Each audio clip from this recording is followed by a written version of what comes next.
Halo semuanya guys, ketemu lagi dengan saya dalam motivasi renungan sharing dan isi hati Tuhan. Hari ini saya ingin membagikan renungan daripada Tuhan mengenai pelecehan seksual. Ini saya dapat ketika saya berdoa ya guys ya. Jadi Tuhan hari-hari ini mengatakan supaya gereja-gereja aware dan gereja-gereja boleh menjadi standing in the gap untuk dosa ini ya guys ya. Karena inilah dosa yang najis ya, dan Tuhan tidak menyukainya. Dan ini menurut Alkitab ini adalah dosa yang hukumannya adalah hukuman mati. Jadi pelecehan seksual ini juga di bangsa kita sudah mencapai angka yang tinggi ya guys ya. Khususnya untuk perempuan dan anak-anak udah mencapai keseluruhannya itu 14.000 lebih ya untuk kasus pelecehan seksual. Jadi Tuhan mau saya angkat ini supaya kita di gereja juga aware ya, karena bukan hanya di komunitas, di sekolah, di kampus atau di jalan, bahkan di angkutan umum, di tempat-tempat yang religius juga boleh terjadi pelecehan seksual ya guys. Jadi Tuhan mau warning gereja ya, khususnya para pendoa-pendoa syafaat untuk berdoa menutupi celah-celah ini supaya berkat keluarga-keluarga tidak terhalang, karena juga banyak keluarga-keluarga yang mengalami ya korban pelecehan seksual ya guys ya, antara anak, ibu, orang tua ya, dengan incest ayah dan anak gitu ya. Yang juga dengan guru agama, dengan anak ya, dengan muridnya. Jadi sudah banyak kasus-kasus seperti ini. Di Alkitab pun sudah ada, seperti yang kita boleh baca di Kejadian antara Dina dan Sikem juga itu terdapat di dalam Kejadian 3:4 ya guys ya, antara Dina yang dilecehkan oleh Sikem dan juga Amnon terhadap Tamar ya, itu 2 Samuel 13, dan juga Lot terhadap putrinya. Nah, itu juga termasuk pelecehan seksual, dan Yusuf dengan tante Potifar. Jadi di Alkitab sendiri pun itu sudah ada contohnya ya guys ya.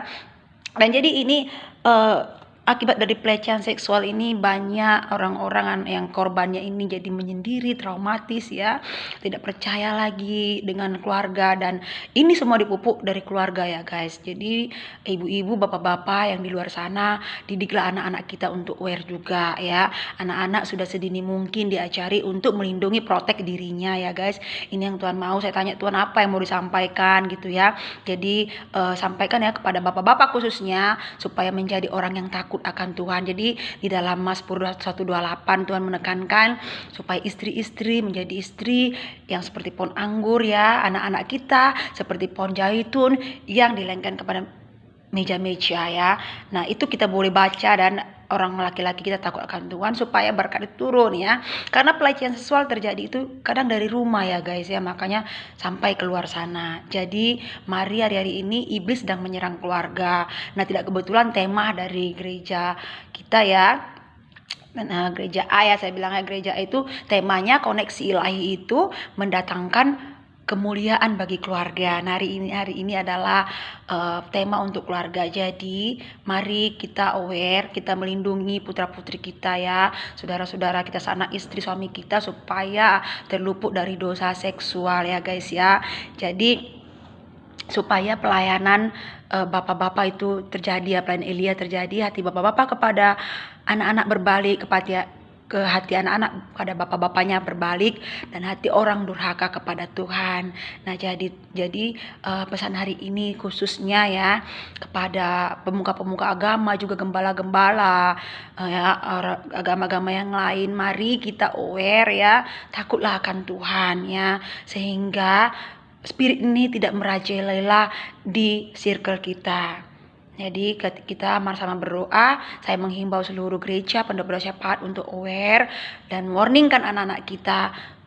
Ajar anak-anak kita untuk melindungi dirinya, memprotek dirinya, yaitu dengan takut akan firman Tuhan ya.